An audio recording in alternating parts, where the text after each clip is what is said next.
হাসিনাকে পালিয়ে যেতে বাধ্য করা হয়, হাসিনা পালিয়ে যেতে বাধ্য হয় না। আমরা হাসিনার পতন ঘটিয়েছি বলতে হবে, ফ্যাসিবাদী হাসিনার পতন হয়। ঠিক, পালিয়ে যেতে বাধ্য করা কোনো প্যাসিভ কথা বলা যাবে না, এখানে একটাই জাহান্নামে পাঠিয়ে দিয়েছে। এর মানে কি এইটা যে বিচারিক হত্যাকাণ্ড বললে জামাতের যেই নেতাদের ফাঁসি হয়েছে তারা যদি একটা অ্যাডভান্টেজ পেয়ে যায় কিনা, আপনারা কি সে ভয় থেকে বিচারিক হত্যাকাণ্ডের কথা বলেন নাই? প্লিজ এটা আপনাদেরকে বন্ধ করতে হবে। এবার বন্ধুরা, ঘোষণাপত্রের ফিডব্যাকের পরে অত্যন্ত গুরুত্বপূর্ণ কথা আপনাদের সাথে জুলাই সনদ নিয়ে আমরা প্রত্যাশা করছি আগামী কয়েকদিনের মধ্যে জুলাই সনদ স্বাক্ষরিত হবে। নাম্বার 1, এই ঘোষণাপত্রে আপনারা যেরকম ভুজুং বাজুং দিয়ে জাতিকে বুঝাইছেন, আপনারা এই জুলাই সনদের সর্বশেষ বলেছেন আমার হাতে প্রধান উপদেষ্টা মহোদয় 5ই আগস্ট একটি দীর্ঘ বক্তৃতা করেছেন। এই বক্তৃতার পুরো কপি আছে। এই বক্তৃতা অনুযায়ী উনি বলেছেন শীঘ্রই জুলাই সনদ বাস্তবায়ন হবে। এই জুলাই সনদের জন্য 19টা মৌলিক সংস্কারে সবাই ঐক্যমত্য পোষণ করেছে। এরপরে যে কথাটা আর বলা হয় না, এই 19টা ঐক্যমত্যের মধ্যে বিএনপি বলেছে তার মধ্যে 10টাই তারা নোট অফ ডিসেন্ট দিয়েছে। তো নোট অফ ডিসেন্ট কি? নোট অফ ডিসেন্ট হলো আপাত দৃষ্টিতে আমি এটা মাইনে নিলাম, কিন্তু আমি আসলে এইটার সাথে একমত না। তাহলে বিএনপি এই 19টার মধ্যে যেই 10টা নোট অফ ডিসেন্ট দিছে সেই 10টাই তো মোস্ট সিগনিফিকেন্ট জায়গা। ঠিক। তাহলে বিএনপি সরকার গঠন করার পরে এর একটাও যদি বাস্তবায়ন না করে তাহলে আমরা কেমনে বিএনপি কে ধরবো বলেন? মানে এর আইনি বাধ্যবাধকতা কোথায়? বিএনপি তো তখন বলবে কেন ভাই, আমি তো বলেই দিয়েছি স্বাক্ষর করার সময় যেখানে আমার দ্বিমত আছে, এখন আমি এটা পারতেছি না বাস্তবতায়। মজার ব্যাপার বলি, সরকারের কয়েক জায়গায় জিজ্ঞেস করেছি বলেন তো 19টা মৌলিক সংস্কারের মধ্যে আপনাদের কাছে একটা মোস্ট সিগনিফিকেন্ট কোনটা? তারা বলেছে সংসদের উচ্চকক্ষে পিআর ব্যবস্থা আনুপাতিক হারে। এবং আপনাদেরকে জানাই রাখি সংসদের উচ্চকক্ষে যে পিআর, বিএনপি এখানে নোট অফ ডিসেন্ট দিয়েছে। তাই সংসদের উচ্চকক্ষে বিএনপি যে নোট অফ ডিসেন্ট দিয়েছে এটাও যদি সে বাস্তবায়ন না করে তাহলে আমরা মানে আপনি ভাবেন আমরা কি কারণে, ঠিক কোন কারণে আমরা এখন এই কথাগুলোকে বিশ্বাস করব? রাজনৈতিক দলগুলোকে তারা ইন্টারিম থাকা অবস্থায় আমাদের চোখের সামনে 47কে নাই করে দিল, পিলখানাকে নাই করে দিল, শাপলাকে নাই করে দিল, নিরাপদ সড়ক আন্দোলনকে নাই করে দিল, বিচারিক হত্যাকাণ্ডের কথা তারা বললো না। যেই তারা ক্ষমতার মসনদ পেয়ে যাবে এই কথা বলার পর যে আমরা আবার জেলে যাব না তার প্রমাণ কি আপনাদেরকে বল? তাহলে আপনারা এটা কি চান?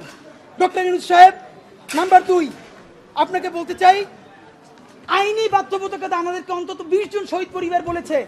ডক্টর ইউনূস সাহেব, আমরা এখন পর্যন্ত যতদূর বুঝতে পেরেছি আপনার ক্যাবিনেটের অলমোস্ট সকল উপদেষ্টা প্রতিদিন আপনাকে একটা আর্মি কুয়ের জুজু দেখাচ্ছে। ঠিক। আপনি সচিবালয় সংস্কার করলেই আর্মি টেক ওভার করবে, আপনি যদি পিলখানার কথা বলেন আর্মি টেক ওভার করবে। এইটার একটা প্রমাণ কি দিয়েছে?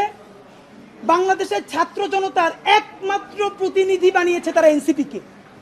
প্রধান উপদেষ্টা কান খুলে শুনে রাখেন, এনসিপি একটা রাজনৈতিক শক্তি, কিন্তু কোটি কোটি জুলাই যোদ্ধাদের একমাত্র মুখপাত্র তারা নয়। এনসিপি সমাবেশ করলে লোক কম হয় এর মানে এই না যে মানুষ জুলাই ভুলে গেছে অথবা জুলাইয়ের রক্তের সাথে সে গাদ্দারি করার কাউকে অনুমতি দিছে। ঠিক।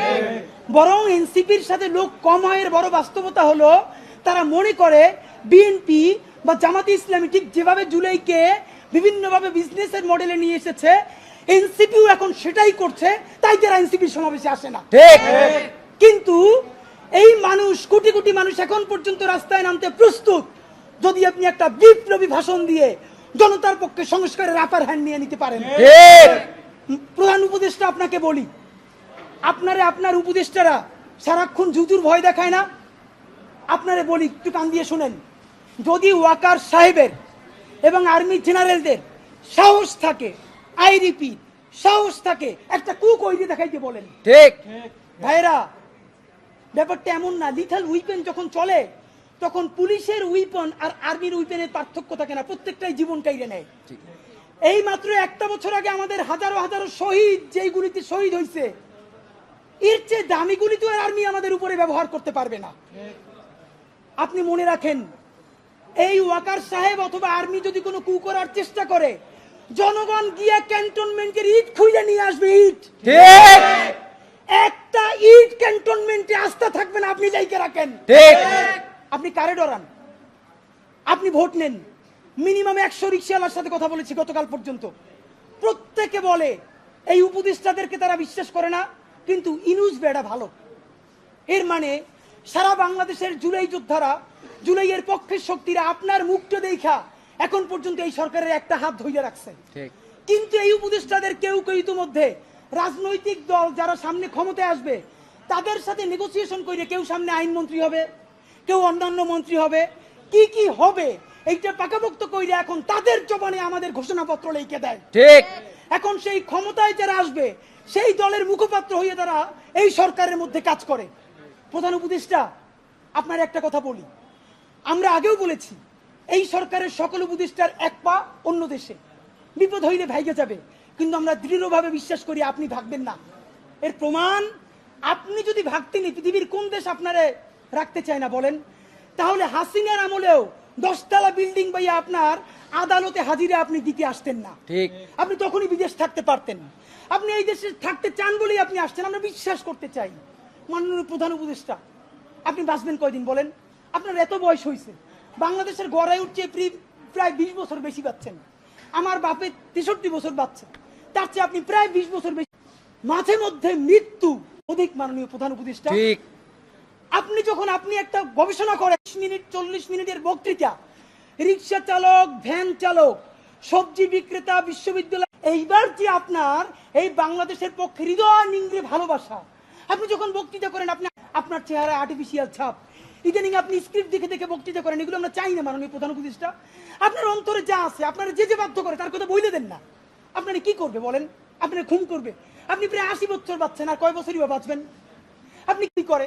আপনাকে যদি হত্যা করা হয়, কিন্তু সেই রক্তের বিনিময়ে যদি আপনি শহীদদের রক্তের বিনিময়ে নতুন বাংলাদেশ গড়ে যেতে পারেন, আগামী 1000 বছর বাংলাদেশের মানুষ নামাজে প্রার্থনায় আপনার জন্য শুধু দোয়া করবে। ঠিক, বুড়ো মানুষটা থেকে শুরু করে শিশু আপনার বক্তৃতা শুনে মাননীয় উপদেষ্টা কতক্ষণ জানেন? যতক্ষণ আপনি জুলাইয়ের জবানে কথা বলেন। কিন্তু যেই রাজনৈতিক দলের কাছে কোন ধরনের সংস্কার ছাড়া আপনি নির্বাচনের কথা বলতেছেন, আপনি কি কি বলছেন আপনারা একটু পড়ে শুনাই। আপনার ঘোষণাপত্র থেকে অল্প কয়েক জায়গা মার্ক করে নিয়ে আসছি। মাননীয় প্রধান উপদেষ্টা, আপনি বলছেন যে সামনের নির্বাচনে, এবারের নির্বাচন যেন আনন্দ উৎসবের দিক থেকে, শান্তি শৃঙ্খলার দিক থেকে, ভোটার উপস্থিতির দিক থেকে, সৌহার্দ্য আন্তরিকতার দিক থেকে দেশের ইতিহাসে স্মরণীয় হয়ে থাকে, এই সকল আয়োজন করা হবে। মাননীয় প্রধান উপদেষ্টা, 6 মাস বাকি আছে। এই 6 মাসের মধ্যে আপনি এই উদযাপন কেমনে করবেন? নির্বাচন শুরু হইতে পারে না, এর মধ্যে মানুষকে হত্যা করতেছে রাজনৈতিক দল একটা আরেকটারে। তাহলে এই আমলা, এই পুলিশ, যেই পুলিশ রাজনৈতিক দলের ছত্রছায়া আবার হত্যাকাণ্ড ঘটাবে, আপনি তার দিয়ে কেমনে পারবেন? প্লিজ আপনার এই বৃদ্ধ কাঁধে রাজনৈতিক দলগুলোর বন্দুককে রাখতে দিয়েন না। আপনি না পারলে কুইট করেন, ওরা নিজেরা বুঝে খাক। কিন্তু রাজনৈতিক দলের একমাত্র মুখপাত্র হইয়া বাংলাদেশের মুখপাত্র থেকে আপনি বিদায় নিয়েন না। আপনি নির্বাচনের কথা বলছেন, আমরা খুশি হয়েছি, কিন্তু ইতিহাসের স্মরণীয় নির্বাচন করার রোডম্যাপ কোথায়? বাংলাদেশের রাজনৈতিক দলগুলো আপনার সাথে মিটিং করে সামনে এসে বলে আমরা নির্বাচনের রোডম্যাপ দেখি নাই, আমরা হতাশ। ভিতরে কথা বলার চেষ্টা করলাম, আফসোস, রাজনৈতিক দলগুলো এত বদমাশ কেমনি হয় ভাই? ভিতরে তারা একটা বারো ভালো করে কোনো রাজনৈতিক তারা নির্বাচনের ম্যাপ দেয় না। প্রধান উপদেষ্টারে তারা গিয়ে বলে বড় দলগুলা, ওই পেট্রো বাংলার চেয়ারম্যানটা কিন্তু আমাদের লাগবে, অমুক বিশ্ববিদ্যালয়ের ভিসি কিন্তু আমাদের লাগবে, স্বরাষ্ট্র আর জনপ্রশাসন মন্ত্রণালয়ের সচিবটা কিন্তু আমাদের লাগবে। বাইরে এসে বলে আমরা নির্বাচন না দেখে হতাশ। একই দ্বিচারিতা। তা আপনার প্রতি অনুরোধ, এই যে আপনারে বাহিরে এসে বলে যে আপনি নির্বাচন দেন না, আপনি কেন প্রেস মিট করে বলেন না বিএনপি আমার পেট্রো বাংলা চাই, জামাত আমার স্বরাষ্ট্রমন্ত্রী চাই, এনসিপি আমার কাছে জনপ্রশাসন চাই, বলে দেন। ধরেন আপনি বইলে দিচ্ছেন, করবে কি? মারবে। আপনি তো এমনি একদিন মরে যাবেন, আজীবন বাঁচবেন। আপনি বইলে দেন না, ওদের নেংতে কইরে দেন। রাজনৈতিক শক্তির আমরা পক্ষে, কিন্তু রাজনৈতিক দলের নামে নিপীড়নের পক্ষে আমরা নয়। বন্ধুরা আমার, আপনি আরেকটা কথা বলেছেন, এখন থেকে প্রতিদিন আলাপ করুন আপনার এলাকায় ভোটদান ব্যবস্থা কেমন হলে সুন্দর হয়, কেমন হলে আনন্দমুখর হয়, সেটা আগে থেকে ঠিক করার জন্য, নতুন বাংলাদেশের কাজ করার জন্য সেইটা আপনারা প্রস্তুতি নেন। মাননীয় উপদেষ্টা, যমুনায় বললে হবে না, এলাকায় গিয়ে যদি এই আলাপ শুরু করি, আমার পিটাইয়া ছালবাকল উঠেই আবার ঢাকায় পাঠাইবে। ঠিক, ঢাকার এলাকা কিন্তু এক না। এলাকায় সেই পরিবেশ আপনি তৈরি করতে পারছেন? এলাকার ওসি প্রতিদিন এখন বিএনপির উপজেলা সভাপতির ফোন করে ডায়াবেটিসের খবর নেয়। তা আমার কথা যদি বিএনপি বিপক্ষে যায়, আমার কথা যদি জামাতের বিপক্ষে চায়, তারা তো আমার দৌড়নি দিয়া কি করবে তা তো আপনি বুঝতে পারতেছেন না। প্রধান উপদেষ্টা, মাননীয় উপদেষ্টা, শেষের দিকে আপনার আর একটা কথা আপনারা বলা দরকার। আপনি এইখানে খুবই স্পেসিফিকলি বারবার নির্বাচনের যে রোডম্যাপটা দিয়েছেন, আমরা অত্যন্ত খুশি হয়েছি। আপনার হাতে সময় আছে 6 মাস। আপনাকে চূড়ান্তভাবে আমরা কয়েকটা প্রস্তাবনা দিতে চাই। নাম্বার 1, এই 6 মাসের মধ্যে আপনি একটা আপার হ্যান্ড নেবেন। সেই আপার হ্যান্ডের চূড়ান্ত কাজ আগামী 1 সপ্তাহের মধ্যে আপনি ইন্টারিম ভেঙে দেন। ঠিক। এই ইন্টারিমের অনেক উপদেষ্টা এখন সামনে কেউ বিএনপির, কেউ জামাতের, কেউ এনসিপির মুখপাত্র হইয়া তাদের দলীয় এজেন্ডাগুলো আপনার সামনে রেখে বাস্তবায়ন করবে। এইটা আপনি হইতে দিয়েন না। আপনি অতি জলদি যেই নির্বাচনটা উপহার দিতে চান তার জন্য ইন্টারিম ভেঙে দেন এবং অতি দ্রুত তত্ত্বাবধায়ক সরকার ঘোষণা করেন। এই ইন্টারিম ভেঙে দিয়া আপনি প্রধান হইয়া আপনি তত্ত্বাবধায়ক সরকার ঘোষণা করেন। আগামী 6 মাস মাননীয় প্রধান উপদেষ্টা, এটা অনেক অনেক বেশি ইনাফ, মোর দ্যান ইনাফ এই দেশে পাল্টাই দেওয়ার জন্য। আপনি কিছু বিপ্লবী সিদ্ধান্ত নেন। সেই বিপ্লবী সিদ্ধান্তের মধ্যে আপনি 1 নম্বরে বলেন যে এই দলই ক্ষমতায় আসবে ওয়াদা করতে হবে 72-এর সংবিধানকে বাতিল করতে হবে। যেই 72-এর সংবিধানের মধ্য দিয়ে বাকশাল হয়েছে, বিচারিক হত্যাকাণ্ড হয়েছে, সেই সংবিধানকে নতুন সংসদে বাতিল করে জুলাইয়ের ঘোষণাপত্রের আলোকে এবং জুলাইয়ের সনদের আলোকে নতুন সংবিধান রচনা করতে হবে। নাম্বার 2, প্রতিনিধিত্বশীল স্বাধীন পুলিশ কমিশন গঠন করতে হবে। আমরা বলেছি শুধু পুলিশ কমিশন না, কারণ এই পুলিশ যদি জানে আগামীতে বিএনপি ক্ষমতায় আসবে, জামাত ক্ষমতায় আসবে, সে হোমওয়ার্ক কইরা প্রত্যেকটা কেন্দ্র দখল করে ব্যালট ভরে দিবে, কারণ সে জানে তাহলে তার পোস্টিংটা ভালো হবে। সুতরাং আমরা চাই একটা প্রতিনিধিত্বশীল স্বাধীন পুলিশ কমিশন। এটা যদি 10 জনের মেম্বার হয়, 2 জন বিরোধী দল থেকে থাকবে, 2 জন বিশ্ববিদ্যালয়ের শিক্ষক থাকবে, 1 জন শহীদ পরিবার থেকে থাকতে পারে, এই পুরো সরকার থেকে থাকবে 5 জন, বাকি 5 জন অন্য স্টেক থেকে। যদি সেটা হয় তাহলে ন্যূনতম তাকে কিন্তু একটা কন্ট্রোল করা যাবে। নাম্বার 2, আপনি ন্যূনতম জুডিশিয়াল রিফর্ম না করে আপনি কিসের নির্বাচন দিচ্ছেন? এই যে নির্বাচনে খুন হবে প্রচুর, সেই খুনগুলো নিয়ে তো মামলা হবে। আমরা এই যে আসিফ মাহমুদ বনাম ইশরাক হোসেনের যে ক্যাচাল, সেই ক্যাচালে দেখলাম আদালত পর্যন্ত স্বীকার করতেছে যে এই ব্যাপারে রায় দেওয়ার উপরে তার উপরে চাপ ছিল। কোনো রাজনৈতিক দল ক্ষমতায় নাই, সেই অবস্থায়ও যদি আদালত বলে যে এই রায় দেওয়া তার উপরে চাপ ছিল, যখন রাজনৈতিক দল থাকবে তখন তো চাপ লাগবে না, তখন আইন মন্ত্রণালয় দিয়ে লিখে পাঠাবে, সে শুধু সাইন করে দিবে। সুতরাং আপনি জুডিশিয়াল রিফর্ম কি করলেন সেই থেকে আপনাকে স্পেসিফিকলি বলতে হবে। জনপ্রশাসন সংস্কার, সব কিছুতে একমাত্র বিসিএস প্রশাসন ছড়ি ঘুরাবে তা হইতে পারে না। আপনি ক্ষমতার ডিসেন্ট্রালাইজেশন করেন, আপনি পুলিশকে একটু ভিন্ন করেন, আপনি অন্যান্য ক্যাডারগুলোকে আরেকটু এম্পাওয়ার করেন। এই যে জনপ্রশাসন সংস্কারের মধ্যে প্রশাসকরা নিজেদেরকে প্যারালাল রাষ্ট্র ভাবে, এইটা আপনি ন্যূনতম ভেঙে দিতে না পারলে আবার তো সে আমলাতান্ত্রিক দেশ করবে। এবং আপনাকে সর্বশেষ আমরা বলতে চাই, আগামী 6 মাস আমরা আপনার কাছে অ্যাকশন দেখতে চাই। সেই অ্যাকশনটা হলো, এখন চলে আগস্ট মাস, আগস্টের মধ্যে আপনি ইন্টারিম ভেঙে দেওয়ার চূড়ান্ত রূপরেখা প্রণয়ন করেন। এতদিন বলছি আমরা বিচার সংস্কার, বিচারের কোন কোন রায়টা আসবে আপনি তা তো একটা বললেন না এই আপনার দীর্ঘ বক্তৃতার মধ্যে, কিন্তু আপনি ঠিকই নির্বাচনের সব কথা তো বললেন, থ্যাংক ইউ, আপনি এটা বলেছেন। তাহলে বিচার নিয়ে আপনি এরকম বলতেছেন না কেন? নাম্বার 2, এতদিন আমরা আগে বলেছি সংস্কার, তারপরে বলেছি মৌলিক সংস্কার, না এখন মৌলিক সংস্কারও বলি না, নির্দিষ্ট 5টা সংস্কারের কথা বলেছি। আমরা পুলিশের সংস্কার চেয়েছি, আমরা জুডিশিয়াল রিফর্মের কথা বলেছি, আমরা নির্বাচন কমিশনের যে বর্তমান প্যাটার্ন এইটা ভেঙে দেওয়ার কথা বলেছি। প্লিজ, কোন সংস্কারটা কবে হবে? নির্বাচনের আগে যদি আপনি একটা সংস্কার নিজে করে দেখাতে না পারেন, তাহলে বলেন প্রবাস থেকে লক্ষ টাকা প্লেন ভাড়া দিয়া বাংলাদেশের মানুষ কেন ভোট দিতে আসবে বলেন? সে তো জানে একটা সংস্কার আপনি করতে পারেন নাই। এই যে ভোট দিয়ে যাবে যারা ক্ষমতায় যাবে, তারা ঠিকই আগর কাটামতে সব 91 যেরকম তারা চুক্তি ভঙ্গ করেছে, চুক্তি ভঙ্গ করে আবার ফ্যাসিবাদ কায়েম করবে। শুধু শুধু সে কেন তো এসে ভোট দিতে আসবে বলেন? সুতরাং আপনি যদি সত্যিকারে চান বাংলাদেশের ইতিহাসে সেটা নির্বাচন হোক, প্রবাসীরা ভোট দিক, লক্ষ লক্ষ টাকা খরচ করে মানুষ ঈদের মতো উদযাপন করুক, তাহলে ন্যূনতম কয়েকটা বিচার আপনার নির্বাচনের আগে করে দেখাতেই হবে। এই ইন্টারিমের সকল উপদেষ্টাকে বিদায় দিয়ে নতুন ফ্রেশ তত্ত্বাবধায়ক সরকার গঠন করতে হবে এবং অতি দ্রুত আপনাকে রেভলিউশনারি কিছু কাজ করে দেখাতে হবে, যাতে মানুষ বিশ্বাস করে রাজনৈতিক দলগুলো আসলেও তারা কোনো ধরনের গাদ্দারি করতে পারবে না। এবং সর্বশেষ কথা, সকল রাজনৈতিক দলের সাথে বারবার বসেন উপদেষ্টা মহোদয়, একটা বার 1500 প্রায় শহীদ তার পরিবারের সাথে আপনার বসা দরকার হয় না?